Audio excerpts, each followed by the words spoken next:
All right, 2 Timothy chapter number 3. I appreciate you being here in spite of the weather, in spite of the rain, and we do have some things going on, trying to get some stuff cleaned up for Jubilee and get things ready to go. And we're under construction. We're trying to get it done during the week so that it doesn't affect y'all and get it cleaned up for services. The Apostle Paul now is beginning to make a statement after he's talked to you about the last days, telling you about the perilous times that are coming. This whole thing will make a great sermon in and of itself, individually, but you would never be able to get to the bottom of the sermon because you'd have to encapsulate all of these things into about 45 minutes or an hour, and each of these things can take 45 minutes or an hour to be able to cover, because there are things that are indicative of what happens in the last days. And then the Apostle Paul says, as an example, he sets himself up, believe it or not, and he puts himself in the spotlight. Now, you want to consider that for just a minute, because the Apostle Paul is going to say, in other words, for you to recognize his authenticity as well as his authorship, as well as his authority, Paul's saying, you can look at my life to determine that I'm not just somebody that's saying a bunch of things. God's done something in my life that's changed me. Paul always is real interested in making sure you know what his testimony is. If you ever notice that, Paul's quick to say, I was on the road to Damascus and the light shining far above the brightness of the sun knocked me off the beast down there in the dirt down there, and the Lord dealt with me, and 3 days later Ananias came by and baptized me in a horse trough, and the scales fell off, and I see better now than I ever have. Yet it looks like the Apostle Paul had the thing called ophthalmology, or ophthalmology. Anyway, it's a problem with his eyes. That's what happens when you try to impress people with what big words you know. He had a problem with his eyes. Paul says in another passage there, he said, you see what large letter I write. It's not large as far as content. It's large because he had to write big to see. The old preacher, as he began to get older and older, he had macular degeneration. And what he said was, it started off with a little tiny dot. So he would look at you, but he could see out either side and still be able to see you. As time progressed, that dot got bigger. And so we lost less and less. He'd see better out of his peripheral vision. You'd watch him when he would get ready to draw, and he would draw, and you'd notice he looks like he's looking over there, but he's drawing this way because he can see his hands here, but he can't see anything in front of him. And then he got to a point where he had to write letters. And then Miss Pam and the folks over there, they started getting these big, huge sheets of paper so that he could get his notes and turn his head and be able to see that, until he decided to step down. Paul had a problem as far as his eyes were concerned, yet he said, I can see better than I've ever seen before. Paul would be the one that you would say, I once was blind, but now I see. Paul said, what I used to be is not what I am now. Here's what I'm trying to say to you. It's not being braggadocious. It's not being arrogant. It's not being cocky. It's not being, there's another word there I'm looking for. It won't come to my mind right now. But it's not putting yourself in the limelight because you're proud and arrogant. It's Paul saying, I just want you to know I'm not a hypocrite. Paul is saying, I want you to notice by the change in my life that what I'm preaching to you about works. Now, as a Christian, do you ever imagine putting yourself in that position? You ever imagine somebody to walk up to you and say, what are you? Well, I'm a Christian. And the guy says to you, why is that? You say, well, I tell you, I trusted Jesus Christ as my personal Savior, and I go to church and I read my Bible. Imagine saying this to him, just watch me. Just look at me. Judge me. You judge for yourself. You decide whether or not you think I'm what a Christian is. How would you like to do that? That's what Paul does. Paul said, thou hast fully known my doctrine, manner of life, my purpose. And he's fixing to get into a couple of more things here in that passage. Paul said, what am I saying fully known? It's not just intellectually knowing it. They know by observing Paul. Now, Christians nowadays live in a strange world. Everybody else demonstrates publicly. Somebody has a rebellion against the government. They demonstrate by holding up signs or by, getting crazy and having insurrection and stuff. Somebody wants to demonstrate against how they feel about same-sex marriage or whatever. And so then they wind up cutting their hair funny and doing certain things to let you know they're in a state of rebellion. Right? Okay. Well, how about a Christian? What's with this idea that as a Christian we're supposed to be, I'll use the word clandestine instead of closet. Where's that in the Bible? I'm not saying you have to go broadcast it all with your mouth. How about your actions? How about when they just see you as a person? Does something about you stand out? I'm not saying you have to have a bumper sticker on your hind end when you're walking through work or school or something like that. You have to have a Bible as big as a briefcase and that kind of a thing. But do they know there's something different about you? All you hear nowadays, and not all, that's not a fair statement. A lot of what you hear nowadays is this: don't judge me. How come it is that Christians seem to be so obsessed with other Christians' personalities and actions, but only in church? You're not obsessed with what people are doing at the restaurant. We went to a Cat yesterday after we got done doing a whole bunch of running around, and there was a couple people over here and a person over there and some people coming in and out the door. I didn't pay any attention to them at all, except when they walked in just to, look, make sure they didn't have a gun on them or something. But beyond that, I didn't pay any attention to how they were eating. Some of them eating with chopsticks. Of course, that's hard to do if you're having, curry. You can't really get that, up there. But some of them eating chopsticks. Some of them eating with a fork. Some of them eating with a spoon. Some of them eating with their hands. I could care less. You say, what were you doing? Talking to her, looking at my own food. Why is it in the church, ladies and gentlemen, that you're so obsessed with everybody else's personal life? Don't you know everybody in here has a different personality and a bunch of junk packed in their saddlebag that makes them who they are and what they are? I don't know why that is. I don't know where that thing took place. It had to be a seed planted by the devil a long time ago that made you think that it's hands off everywhere else, but in church it's okay for you to decide what you think about everybody else, as if your opinion matters. It sets you at odds with each other. You know what Paul says? Paul said, look at me. But then he says, if you're going to watch me, you're not going to find me making fun of, belittling, putting down the church. You're going to find me bragging on Jesus. You're going to find me trying to get closer to Jesus. You're going to find me trying to live right, find out what Jesus has to say about certain things. You're going to find me in my Bible. You're going to find me praying. You look at the Apostle Paul, praying. You're getting a sermon on that this morning on prayer. Praying. Why? Paul said, we got to pray. You got to pray. You say, why? I'm interested in what God thinks. Nowadays, we're more concerned about man's intervention in our life than we are God's intervention in our life. What's God think about what you're doing? You know what I know? I know one of the sure signs of backsliding is you become overly interested in everybody else's life. Well, how come they're not in church? Well, why aren't they doing this? Well, how come they're not helping clean the toilet? Well, how come they didn't come only Sunday morning? They only didn't come to Sunday school. They didn't come to church. Well, how come they're watching on the internet? Well, how come they're not there? I don't know. Maybe because you're here. I know that sounds awfully harsh, but I mean, stop and think for a minute. People have a life outside of you being sitting there in judgment. You better be careful. You reap what you sow. My mama used to make a statement. She made a lot of good statements. I wish when I was a kid I had enough sense to write them down, but I really do. One of the things my mama said to me is, you better be careful who you're talking to. My daddy would say to me, you better adjust the tone of your voice, boy. I wouldn't eyeball my daddy. I was raised in a day where young kids didn't get up in the face of adults. That's a whole different thing nowadays. I mean, young kids didn't get up in the face of adults and eyeball them like man to man. I mean, my dad never slapped me, but I knew better than to eyeball him, and give him that, like I'm up there with him. He just said, get out. You think you're a man now? Go ahead, let's see how you try it on for size. I was taught that stuff. You didn't back talk when I came up. People do that nowadays when they come before the throne room of God. They get up there and get ready to pray. Hey, how you doing, man? Hey, man, upstairs. You better be careful. You better be careful.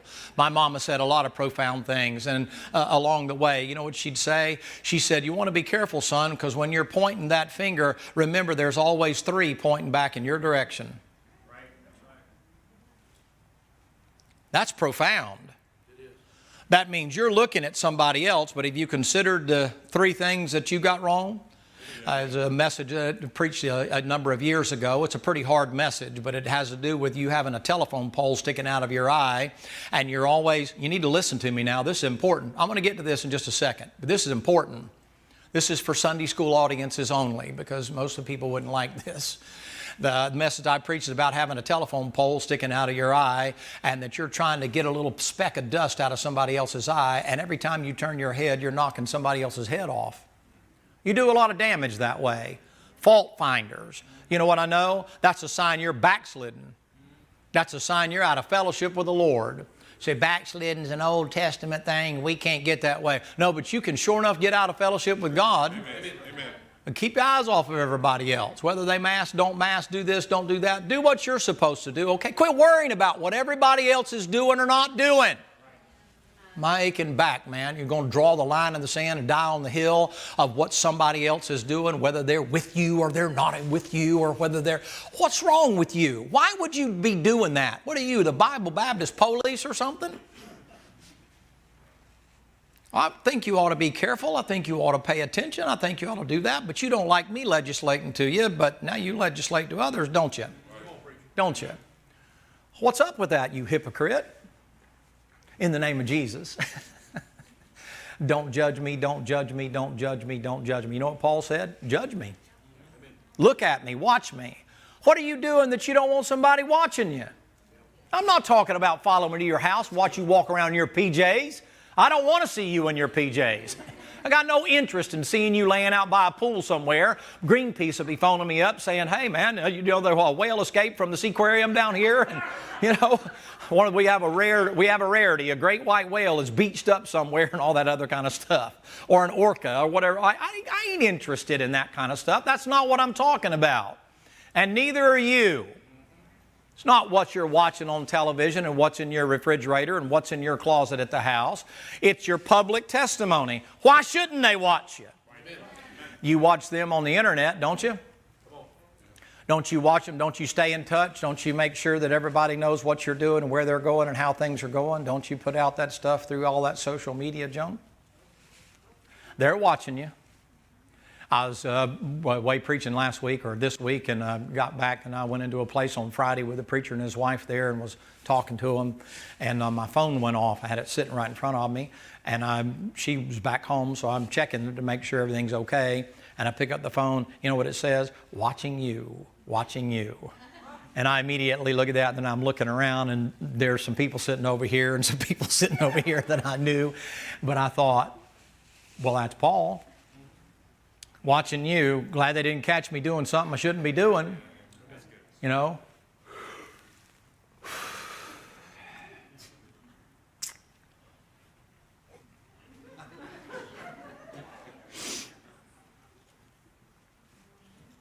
Telling a joke, watching somebody go by, and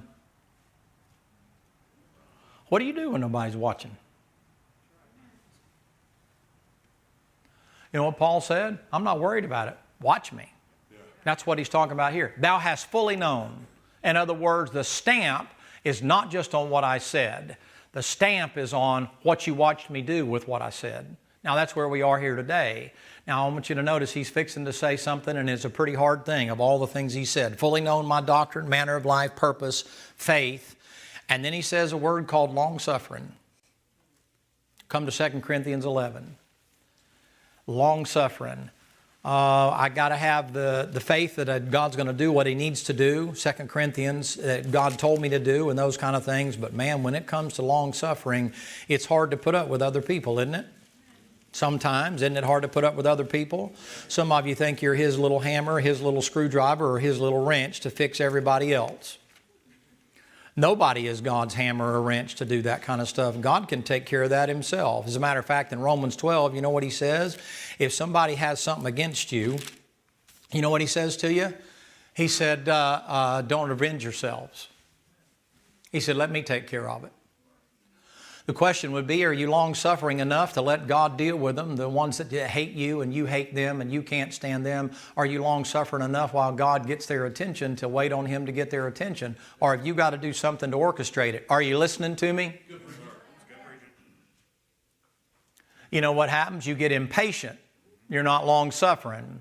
Was God long-suffering with you? Yes. I think He was. Has He been long-suffering with you? Yes. Is He currently long-suffering with you? Okay, you know what he said? Paul said, you know my long-suffering. You say, what did Paul know about that? Paul had enemies. You know what Paul says about Alexander the coppersmith? He says, hey, TK, do you know about Alexander? You need to do something about him. Hey, Larry, you know about Alexander? You need to do something about him. Hey, Lance, you know about Alexander the coppersmith? You should don't do no business with Alexander. He's a bad dat, man. I'm telling you what he did to me. Hey, Mitch, let me just tell you about Hey, Josh, let me just tell you about Alexander. You know what he said? The Lord rewarded him according to his doings. I got to go. I don't have time for that. I don't care if you do business with him, don't do business with him. Paul's statement is, as a tribute or as a statement of trying to show you what to do with stuff like that, the Lord reward him according to his doing. I got to go. Demas hath forsaken me, having loved this present world. That's all he says. He doesn't go any further. Leave it in the Lord's hands. Psalm 63, you got enemies? Let God take care of them. Some of you ruin your prayer life because when you get ready to pray, all you can talk about is getting the one that got you. You're quiet tonight. It ain't because it's raining outside. Your whole Christian life is just because everybody doesn't do what you think they ought to do. And the Lord said, yeah, Martha, and we ain't ever going to do it that way. Because Mary ain't the one with the problem. It's you. That's where the issue is. Now, this is for Sunday school. Obviously, the morning crowd can't take this kind of stuff. I know it's being a little bit harsh on you and that kind of thing. If I could get you to turn your eyes upon Jesus and look full in His wonderful face, that means peripheral vision and all. I'm looking unto Jesus, the author and finisher of my faith. I'm not looking at what everybody else is doing. I got enough problems in and of myself. If I could get you to do that, you know what? You'd be a whole lot better off. A fellow said to me, I don't know why this just came to mind. He said, you talk way too fast. I can't get everything you're saying. You just talk way too fast. And I said, well, I'll try to slow down. After the next service, he came up and he said, well, if you slow down and you say all that you just said, we'll be here for 2 hours instead of 1 hour. So you just worry about it. I'll just worry about catching up. That was a subtle way of saying, man, you preach a long time. But then he said, but if you slow down and talk like most people, and you're going to say everything that you say when you're saying it at 3,000 words a minute. He said, we'll be here all day. You'd be like Eutychus and fall out of the window. Right? Y'all want me to slow down? Y'all are used to it. Nowadays, y'all listen to somebody else and you're like, come on, man, get with it. Let's go. Hurry up. I mean, you got something to say it. We can handle it. I used to listen to my schooling and stuff like that. I got this virtual speed thing or variable speed thing that my wife got for me. Back in those days, it was on cassette. And you put that thing in there and some of those guys, let's take our Bible, and I'm like, man, I got a limited amount of time I got to go. So you turn that thing and make them sound like Mickey Mouse. You have to train yourself to hear that. You think they're speaking in tongues, you know, and all this, you got to be able to dial it back. Listen, ladies and gentlemen, here's a point I want to get across to you. The Apostle Paul said that you know my faith. I'll talk about that maybe this evening. But he said my long-suffering. That's long-suffering, giving God time to fix whatever you think needs to be fixed, instead of trying to fix it yourself. Give God time to intervene. Let God straighten out the mess. You've done all you can do, let it go. I heard a preacher say to a woman, she was bawling and squalling. He gave the illustration of another woman, came up there and was praying with her and talking with her. They had a wayward son, a prodigal child, had gotten messed up in dope and all kind of other stuff like that, been in and out of jail. And she's down there praying for him again and praying for him again, just brokenhearted over him, just keep praying for him, praying for him. And that other elderly woman said, you've done all you can. You raised him right. You taught him right. You had him in church. Thank the Lord he got saved. He went to college. He got out of college. He's doing everything he wants to do now. Now you've done all you can do. You're going to have to let God have it. But I might suggest, go get you a small insurance policy on him, so if he does something really crazy, when he's gone, you can take a cruise and forget about it. That's funny. You're like, oh, I could just not even, oh, cut it out, man. It's a joke. But some of you let the prodigals take your joy away. You say, why? God's got to deal with them. Did you hear what I said? That's profound. God's got to deal with them, not some other church member. So what do you know about wayward kids and grandkids and stuff? Plenty. You say, what do? Let God deal with them. I don't need to be reminded of everything they're doing wrong. I'm well aware of what they're doing.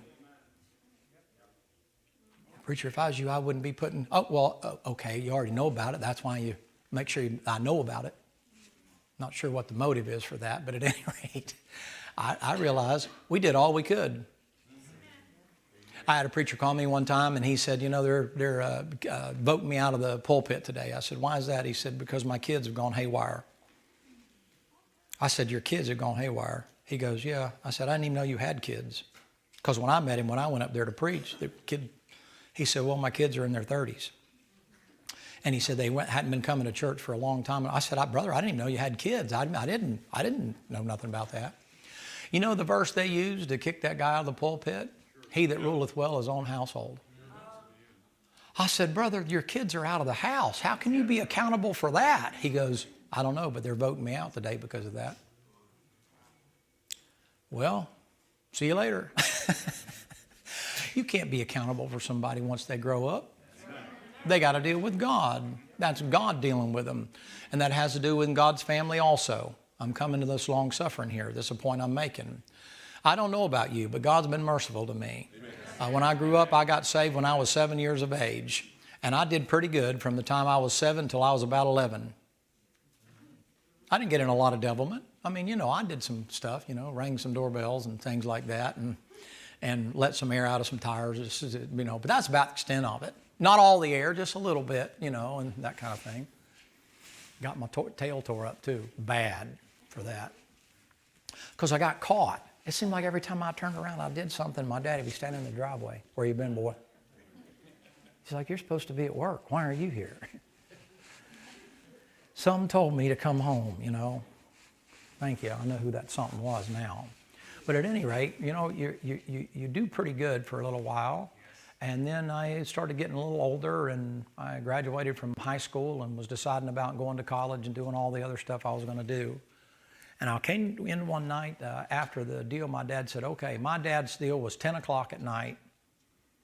That was my curfew, 10 o'clock at night.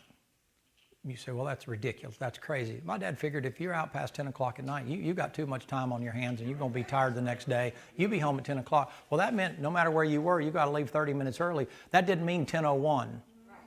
That's how I was raised. The same generation that said, don't be eyeballing me, boy. You're going to be looking for some new eyeballs kind of thing. And so, you know, 10 o'clock. And then when I graduated high school, he moved that curfew up, 11 o'clock. You can go out to 11. And I asked him one day, I came in right close to 11 o'clock, and he was sitting out in the den reading. And I walked out there and I said, hey, Dad, how you doing? And he said, I'm doing all right. I said, you ever worry about me? And he said, well, I guess a little bit, yeah. Typical man stuff, you know, not, you know, Mom, you know, yeah, I worry every minute you're out of the house. I just, oh my God, don't know where you are kind of thing. He goes, I reckon a little bit. He said, but boy, he said, when you were born, he said, I went to an altar of that church where I was a pastor there. And he said, I took you as a little baby. It's almost like I could see him holding me. And he said, I put you up there on the altar and said, God, thank you for this. I'll do the best that I can do to raise him as best I possibly can. But ultimately, he's in your hands. So you watch over him and take care of him. And he said, since then, I'll let the Lord handle it. So, well, that seemed kind of cold and uncaring. No, that's recognizing that at some point I'm going to have to deal with God myself. That's right. Now, I don't know what it is that makes some of you Christians so uncomfortable about other Christians that you just have to always be involved in whatever it is they're doing or how they choose to run things or do things or be or whatever it is. There's a nervousness about that kind of stuff. It's not biblical at all. You're not looking at yourself in light of what the Lord's doing in your personal life.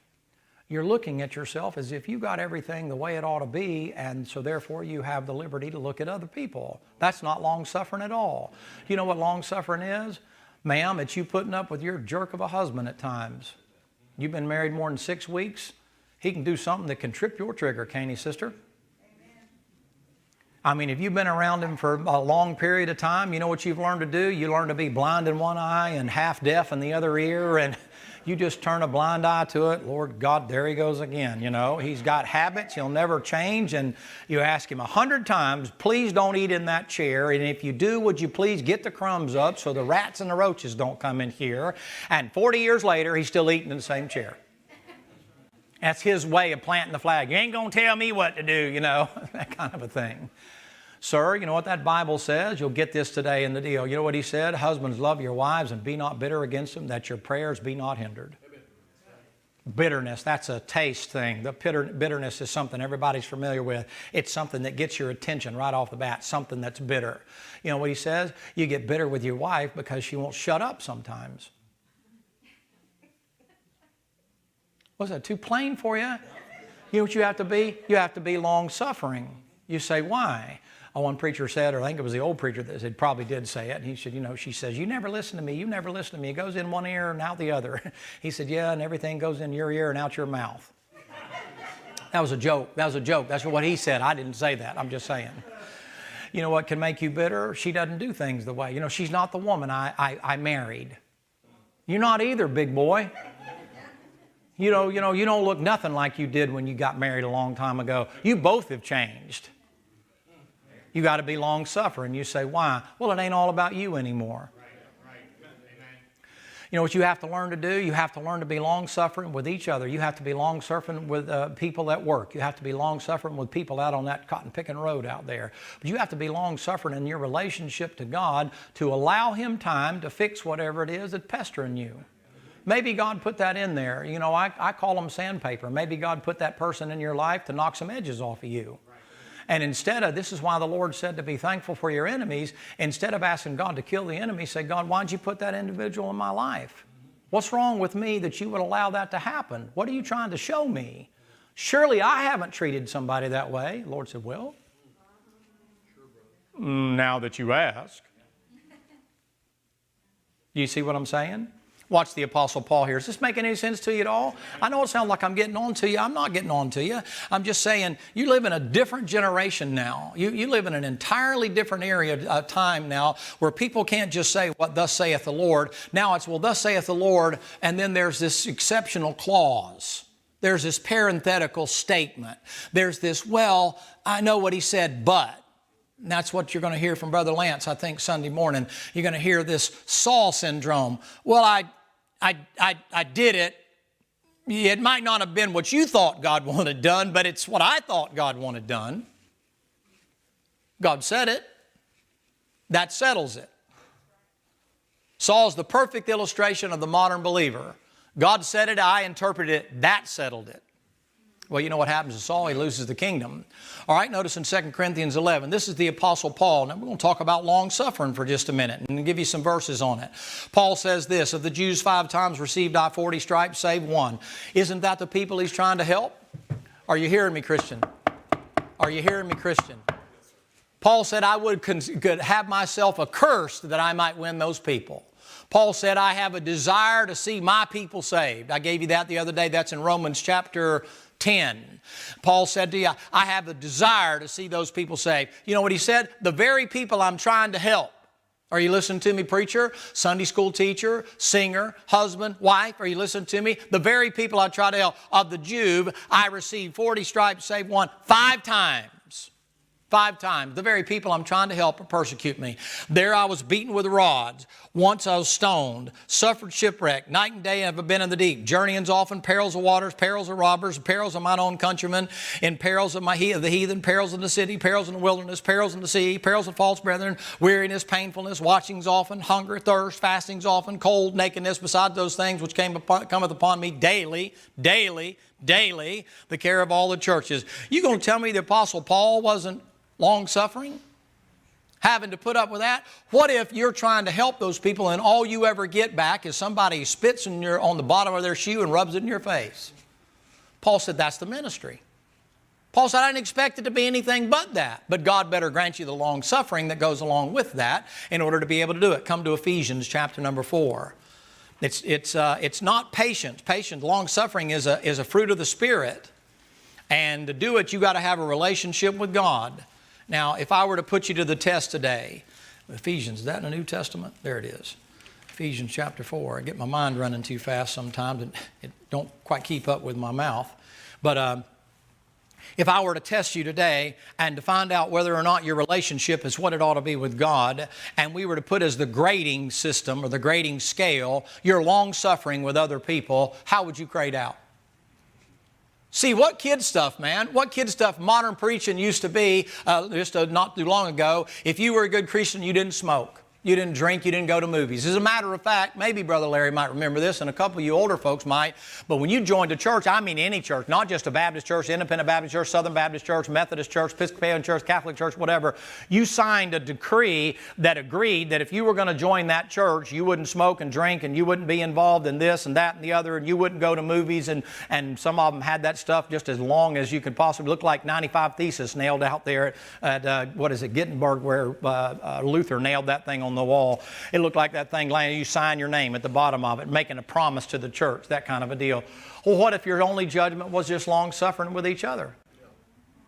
You know, long-suffering like God's long-suffering with, as you all admitted. You all amen. I got you to say amen. I didn't say King James Bible and all that, the things that make you shout. I said, has God been long-suffering? Amen. Yes, He has. Is He still? Yes, He is. You know, is it currently? Yes, He is. Okay, suppose that's a testimony of your Christianity.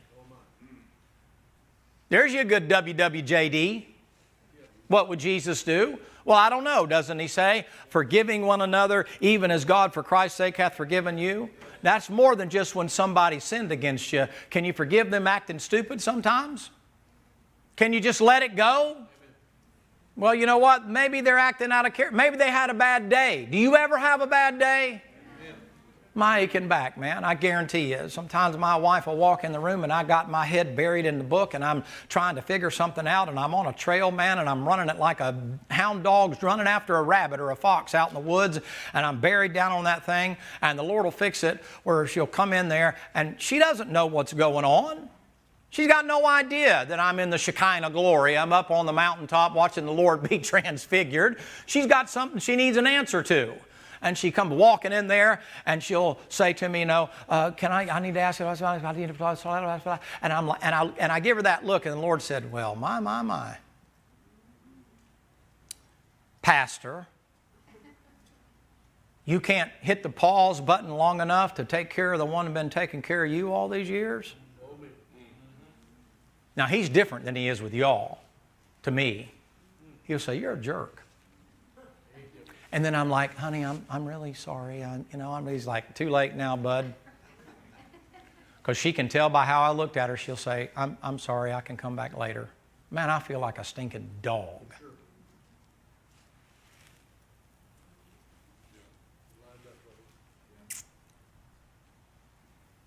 Can you just be forgiving of people? Some of you are just a little too hard charging. You're harsh. You're cold. You expect people to not be human. Maybe it's a miracle they're even here. I appreciate them being here. Don't run them off. You leave. Don't run them off. They're having a bad day. That's why they're here. It's rough. Well, preacher, I think, it's okay. Let the book deal with them. They're here. They come in the hospital, let them get some help.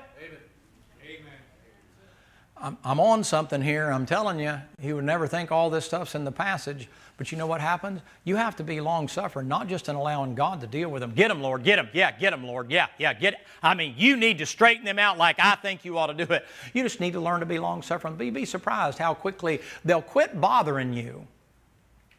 Now, think real hard. Are you listening to me? Think real hard. Who interrupts your fellowship with the Lord when all of a sudden things are going good and you hear somebody's name mentioned? And just like that. What happened to your long-suffering, Paul? What happened to your long-suffering, Jesus? Why'd that thing derail you? Because of how they treated me. Wow. Well, that's certainly interesting. You mean you expected something more than that? Oh, I get it. You don't deserve to be treated that way. They didn't respect you.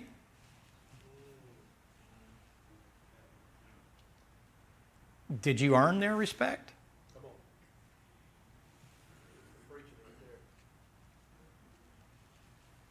Do they know who I am? Wow. Seriously? Ephesians chapter number 4. Maybe I should just preach this in the morning service. It's getting rousing reviews. Paul says, I therefore, a prisoner of the Lord, beseech you that you walk worthy of the vocation wherein you're called.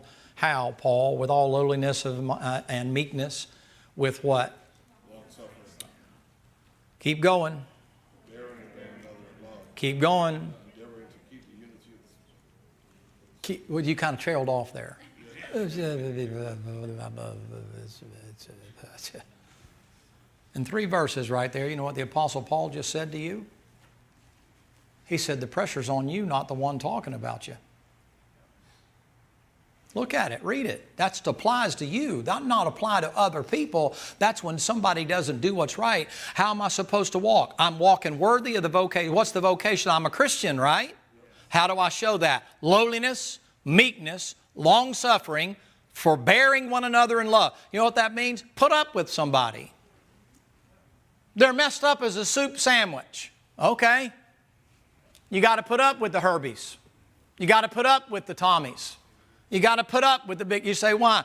God brought them on your way to give you rewards and glory, to see whether or not you're as much of a Christian as you think you are. You have to put up with the people who, you know, they don't look at you, they don't pay attention to you, they don't care about you, they don't worry, they don't act the way they ought to act. Why are you so focused on that?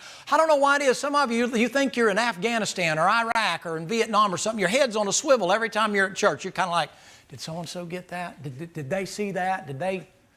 Are they doing, what are them kids doing over there? What? And the Lord's like, my goodness, man. That guy moves around enough. Why don't you pay attention to him?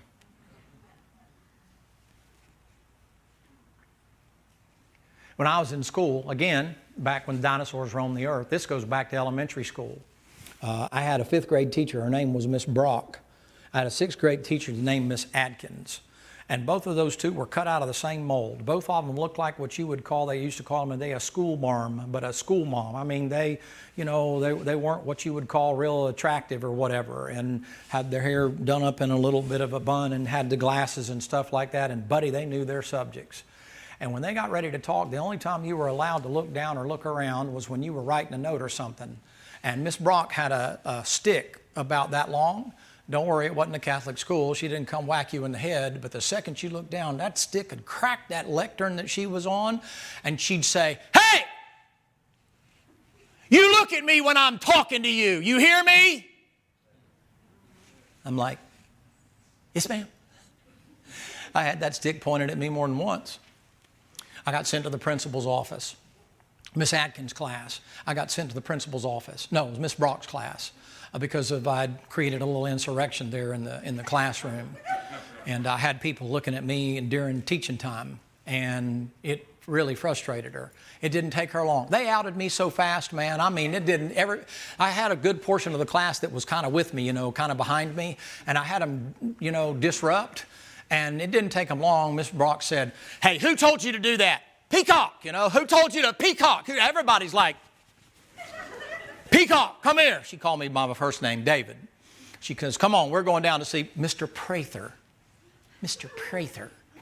Mr. Prather was about that big around and about 6'5", and he looked like Skeleton Man or something, like Skeletor. I know it's 10:30. Just give me a second here. This is a good illustration. And so we walked down there, and he had this kind of a grin. It was devilish. It wasn't a real grin at all. It's kind of like you've been to too many of those, be warm and fuzzy with your students' classes. Mr. Prather, she said, this is David Peacock. He created a problem in my class, and I wanted to bring it to your attention, and, she wrote it down. I'll never forget, he made me sit in the outside office. He went over into his office, left the door open. I heard him dialing the phone. Back in those days, it's rotary phone. Hello, Mr. Peacock. Reverend. I have your boy in here. Is he okay? Well, yes, sir, he's fine. He's not physically injured yet. He said, it's our policy here for corporal punishment when my dad said, give it to him. He didn't even ask him what he did. He said, I'll be there in a minute. So I get called in there, and they call a witness in there, and I get the privilege of bending over and having that paddle hit me on my hind end 3 times. And then my dad had told him, and when you get done, just leave him right there, please. When he came in, my dad was a big man. My dad came walking in, it's like he filled that whole school. When he walked in, the double doors come swinging open, man, and a tornado comes blowing through the hallway. People's papers are flying off their desk and books are hitting the floor, and you can hear it coming down. It sounds like Frankenstein. Boom, boom. You hear them thing coming down that hallway, and kids are grabbing other kids and hiding. And oh no, oh, the preacher's here. Oh no, what's going to happen? And somebody's in the back going, Peacock's going to get it now. You know, that kind of a thing, man. And he walked in there, and I started to say something. He said, "You don't have nothing to say to me, boy." He said, "Get in the car." He said, "I apologize to the principal." He said, "I apologize for the behavior of my son."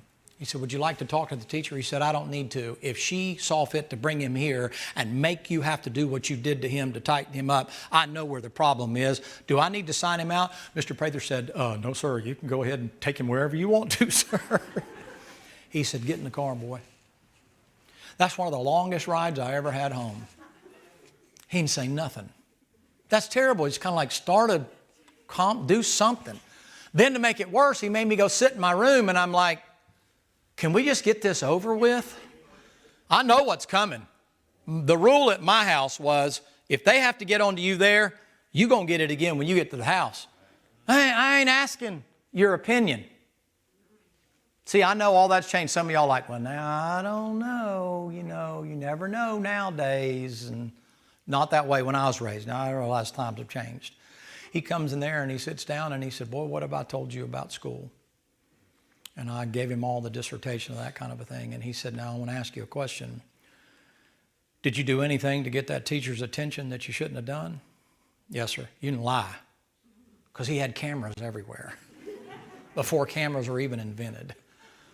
I said, "Yes, sir." He said, "Did you involve other people?"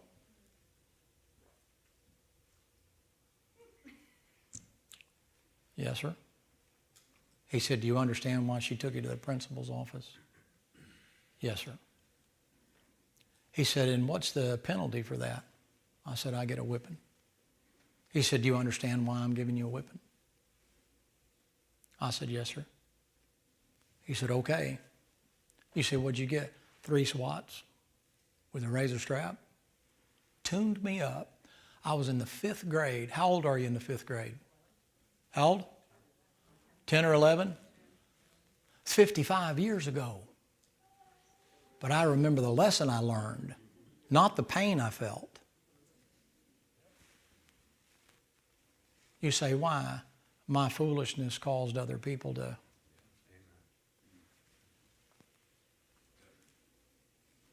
Real Christianity, ladies and gentlemen, is you and Jesus Christ and walking with Him and talking with Him and being concerned about what He's concerned about, not being concerned about other people's personal life. I got to stop there. We'll pick it back up this evening, okay?